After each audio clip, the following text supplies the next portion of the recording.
Good morning, everybody. It is Friday, and Punita is in the studio with me early today. Hey, girl. Hey. I have a question for you. When was the last time you tried something new for the first time? Last year. All right. Well, all you listeners, since you guys are listening, you guys can tweet us and email us. And the question is, when was the last time you tried something new for the first time? Now, there's always a first time for something, but as we grow older, we prefer not to experience new things and stay in a place, called your comfort zone. Mm-hmm. Now, some might say, well, I already have experience for so many things. I don't need any new experiences. True. But learning a new thing is an excellent way of stimulating your brain, or so-called your brain exercise. Yes. Now, however, even for most adventurous people in the world, getting your heart broken will be the least favorite adventure experience of your lives. So here's the first song for today, and for everyone who's afraid of trying something new, and the song is also for people who's looking for love in their lives. Aren't we both, girlfriend? The song is called First Love by Jennifer Lopez. That was Jennifer Booty Insurance Lopez. J-Lo, of course, with First Love. And you guys are now tuned into What's Poppin' with Brian Jew on TBS EFM 101.3 in Seoul and its surrounding areas, GFN 98.7 in Gwangju, and 93.7 in Yeosu. Now, a couple of things. If y'all got a long email, just want to say what's up to us here at What's Poppin', please send it to efmpoppin@gmail.com. Also, are you curious about a playlist? Then you got to come to our website, which is tbsefm.soul.kr/EFM/what's poppin'. And also, I know y'all have done it already, but if you haven't, please follow us on Twitter and tweet us away at TBS What's Poppin'. But for now, a message from our sponsors.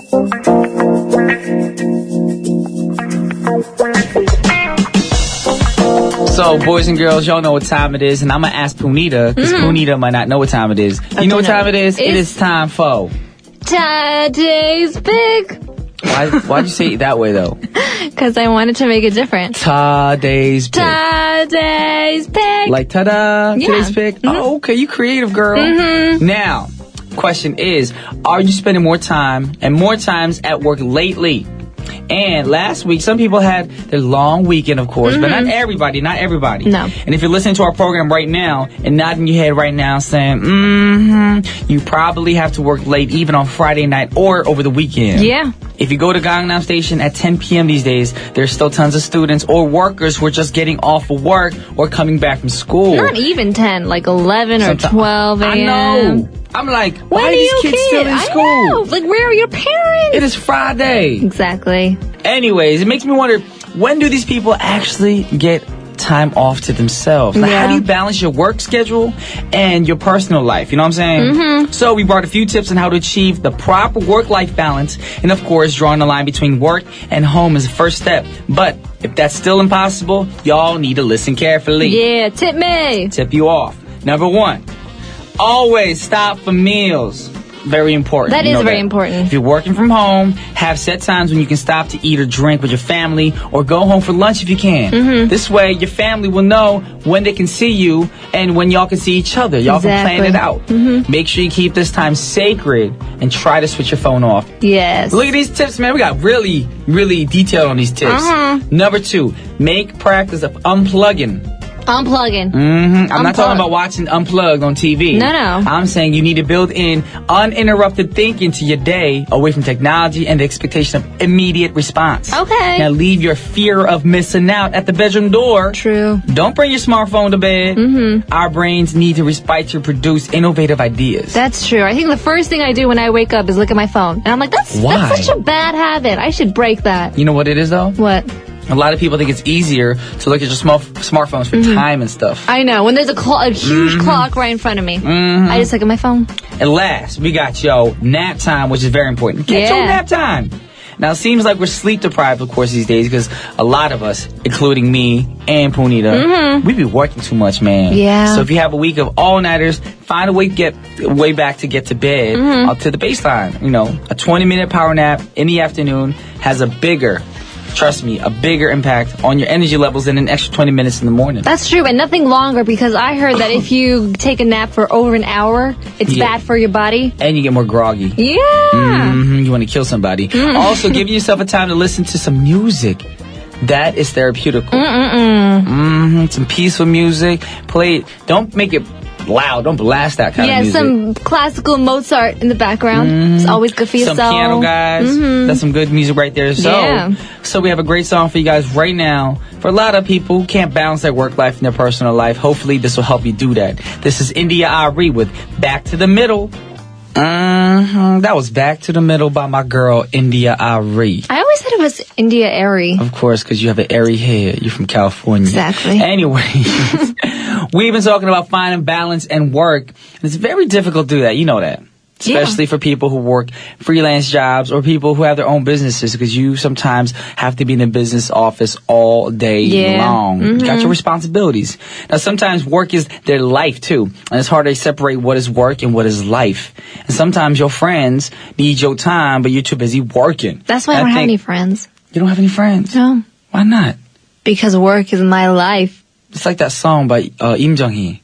Music is my life. But for your song's more like business is my life. Exactly. True story. Exactly. Now, I think our next artist is one of the people who merge their lives and work together. You know what I'm talking about? Who are we talking about? I'll give you a hint. Ready? Okay.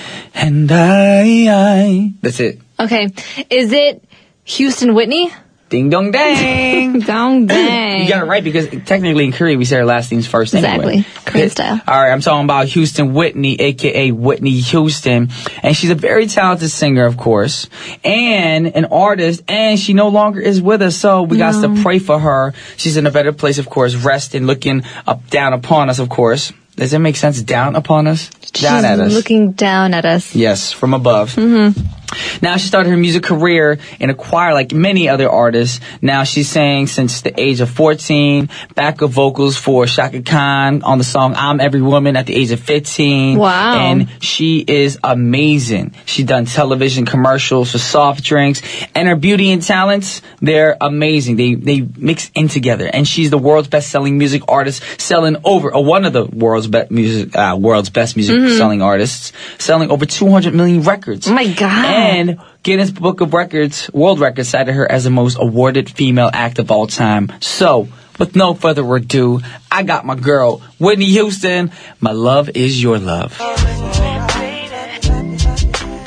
Yeah, Whitney Houston. My love is your love. I feel like I'm Drake, but I don't like him. Anyway. Hey, he did a good thing. What did he do? He went to a girl, a very, very big fan of his. She's about 15 years old. She was diagnosed with cancer, and he went over there to, just lift her spirits up. So if you gonna hate, man, if you had the money that he made, he should be paying for her chemo or something. Show enough. We started from the bottom, now we're here. Yeah, I'm Drake, y'all. That's really good. Yeah, I'm Drake.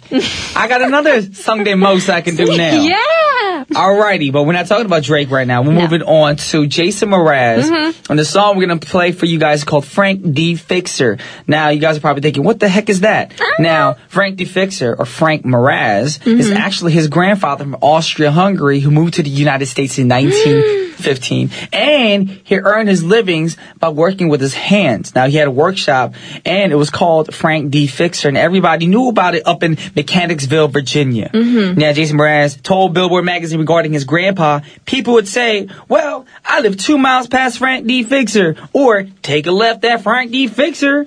And in the song, Jason Mraz wants to celebrate, you know what I'm saying, the good old days of the DIY days, where we reuse, recycle, and do everything all our own. True. So, it's going to be the last song for the first half of our show. Check it out, Jason Mraz, Frank D. Fixer. Hey, y'all, welcome back to the second half of What's Poppin'. It's your boy Drake right here, up in here. The second half of What's Poppin'. We got my girl Punita coming in to say what's up. Now, actually, her corner's called Say What, because we started from the bottom, now we're here. But stay tuned for a word from our sponsors. Hey, once again, this is Drake, and y'all back. It was poppin'. Brian can make it today, so I flew in from Canada to do this What's Poppin' thing, because I started from the bottom, now we're here. Yeah, started from the bottom, now we're in Korea. I mean, a lot of people coming to Korea. Do you see Psy's new video? Hangover. I ain't gonna lie. I like the dude, but that song is a little annoying. He says hangover like a billion times. Yes, and you can tell by his pronunciation, he's got the Korean up in there. Hangover. Really nice. It's nice. That's good. And there's that one line in the it. song. It's like, what? We're going to get wrecked or cracked? I don't know. He tries to make two words rhyme that don't really rhyme that well. I don't really listen to the lyrics. Anyways, we're not here to talk about Psy. No. We're not here to talk about Snoop, D-O-double-G. We're here to talk about Say Woo! Now, there's so many things that happened, like, a couple weeks ago, this week. I mean, you know, Justin Bieber. He changed his last name. So many people are changing their names. Mm-hmm. And by the way, girl. What? You never messaged me. I asked you to send me Eric Nam and Megan's number. Oh, yeah, that's right. I'll give it to you right now. Looking like a freaking hobak or something. I will never give it to you. With the little string on your head. It's a ribbon on my head. Got a ribbon on my head, and now we're here. Everything's gonna be Drake for me today. Yeah. Alrighty. First news, girlfriend. First news. Gwen Stefani. Okay. Who, if you don't know, is the front singer of No Doubt. And if you don't know who No Doubt is, she sang the song, Don't Speak, I know what you're saying. Exactly like that. Yeah, but not like that. Not no, that it was whiny. exactly like that. Okay. Now, recently, they departed from her longtime manager, who she worked since 1998. Okay. But it wasn't only Gwen Stefani that left her old manager. No Doubt also signed off together and got a new contract with a new manager, Irving, who also manages Christina Aguilera. Yes. That's Christina for me. Yeah, it's really good. Yes. You're very talented. That's more like Shakira. Yeah, that was really bad. Don't do that again. Now, fans are relieved that No Doubt and Gwen Stefani signed with a new manager because it still gives them hope that they will work together again. Now, just after signing with the manager, Stefani got her new schedule and she will be replacing Aguilera on the 7th season of popular singing competition, The Voice. Mm-hmm. Now, in the fall, alongside new coach Pharrell Williams. Oh, you go, boy. And also voice veterans Adam Levine and Blake Shelton. I like Adam Levine and Blake Shelton. I love Blake Shelton. I don't really like Adam Levine. Why not? But I like Maroon 5. It's a weird love-hate relationship that I have. Weird. Yeah. Now, going back to No Doubt, as of February 1st, 2013, the band stated via SNS that they had finished a week of songwriting, implying that they have more tracks written. Now, fans were waiting for them to release an album in 2013, but that was already a year ago. Mm-hmm. Now, however, October 2013, one of the members revealed on the social networking site that the band were once again on hold, but also hinting that the band will regroup in 2014 as of June 2014. However, nothing has been confirmed. So well, they might do like the Beyonce thing. What's going on? Remember how Beyonce just said nothing about coming back, and boom, all the online sites, music video just came out all at once. And she had like a billion music videos and like a lot of songs. So hopefully, she was bursy. Yeah, she was bursy. She was very bursy. Hopefully, No Doubt is very bursy too. And No Doubt. Just be careful. Watch out for Solange. Don't be no elevator with her. Just letting you know. Exactly. She will kick you. Anyways, we got to listen to a song by Gwen Stefani. What's the song called? The Sweet Escape featuring Akon. That was Gwen Stefani featuring who? Akon. With The Sweet Escape. Now, it's funny because a lot of songs, I feel like when a lyricist can't come up with some words, they say wee-hoo, wah-wah, la-la, pee, ha-la, mama. I love it. You really love it. What's it mean, though? It means it's just good stuff. Like, I remember it's when Bruno Mars says, when I was your man, feels like, ooh. I'm like, oh, that's him crying. It's so funny you just did that. I felt it. You did that, but I'm thinking, Celine Dion did that. That did not sound like Celine Dion ever. Stop it. Hey, yeah, that sound like Celine. Come on, we both Canadian, Celine. Yeah, you know what, Drake? You are right. We are both from Canada. Is that how you sound? I forgot. I don't know. That is how she sounds. Okay. Now we know for the future, if we do like imitations of people, impersonations, I'll be Drake and you'll be Celine Dion. I'll be Canadian. Yes, we're both Canadians, actually. Anyways, back to world music news. We're going to talk about the Hollywood scene. About the Hollywood scene. Are you from Canada? Is that a Canadian accent? Canadians say A all the time and say sorry. Sorry. I'm talking about I'm just gonna All right, you not stick to your try, American accent. Yes. Try not to offend anyone. Now, there are always a set of rival between new artists like Christina Aguilera and Britney Spears. Recently, Miley Cyrus dissed Selena Gomez in her concert. That was pretty cray-cray. And the infamous rivals of today is Iggy and Lorde. Okay. Now, Iggy Azalea recently criticized Lorde's performance in April.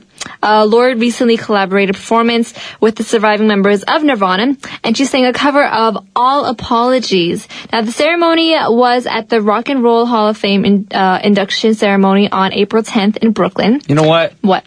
I don't know which song y'all talking about. You I know don't the song. I know the song, but I don't know this performance. Yeah, I didn't So hear it guess either. What? I got the clip ready for you. Show. We need to check that out right now.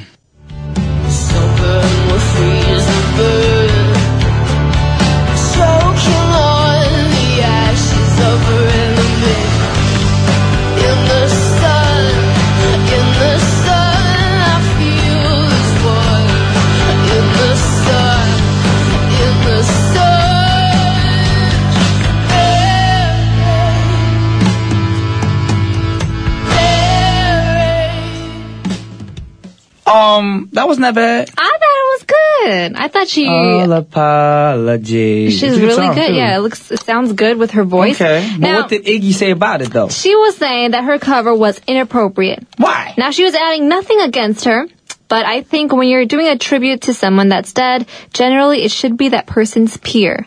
Now, Azalea commented, Lorde is not Kurt Cobain's peer. Now, no matter if she killed the performance or not, I just don't think it's appropriate. Okay, so she wasn't saying anything bad to or about Lorde, but the fact that the performance was inappropriate. Which is true, I guess, because, when you see, a lot of tributes to Michael Jackson or Whitney Houston, they are younger people. But I think that's so much better because, younger people tend to forget about the old generation's music. Which is the same situation here. Lorde is younger than Kurt Cobain. But I think it's amazing that, we still remember the legends that, contributed a lot to the music industry. And I think it's good. So should a lot of these artists right now in the pop scene not perform like Chris Brown and Usher, because a lot of the movements are actually they come from Michael Jackson. Yeah. A lot of K-pop is influenced by Michael. A lot of pop in general. Yeah, Michael Jackson. So should no pop artist be a pop artist? I don't know. Is that what Iggy's saying? So, we calling you out, Iggy Azalea. Is it Azalea? I thought it was Iggy Azalea. I don't know. Azalea. How did I say it? You said Azalea. Did I say that? I don't know. Anyways. I said India Ari anyways. Yes, you did. You don't know their names. Anyway, since we are talking about Nirvana, of course, we're going to commemorate them right now on our program because I do want to hear the song. It was a great song for me growing up, too.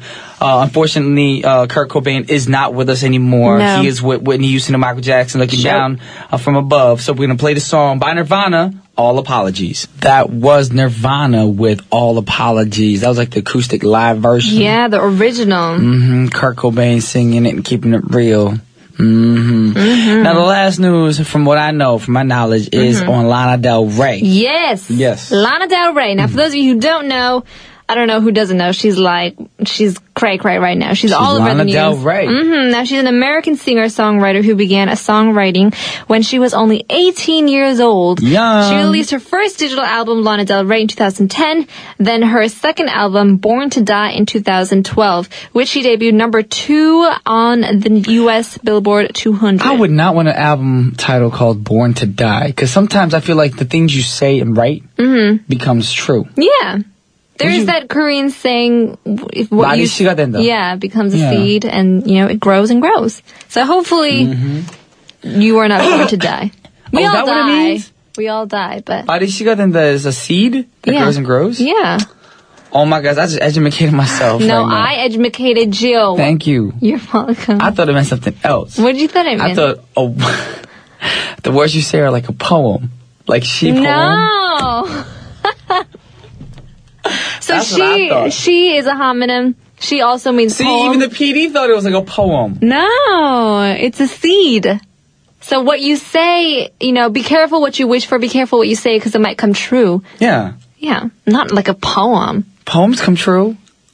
Sure, roses are red. Violets are blue. Chivalry is not dead. And I'm Brian Jew. Yes. Show! We connect, girl. All right, moving on. Moving on. Del Rey's music has been noted for its cinematic sound and its references to various aspects of pop culture, particularly that of the 1950s and 60s. And most of her images of her photo shoot reminds us kind of the 50s and 60s also.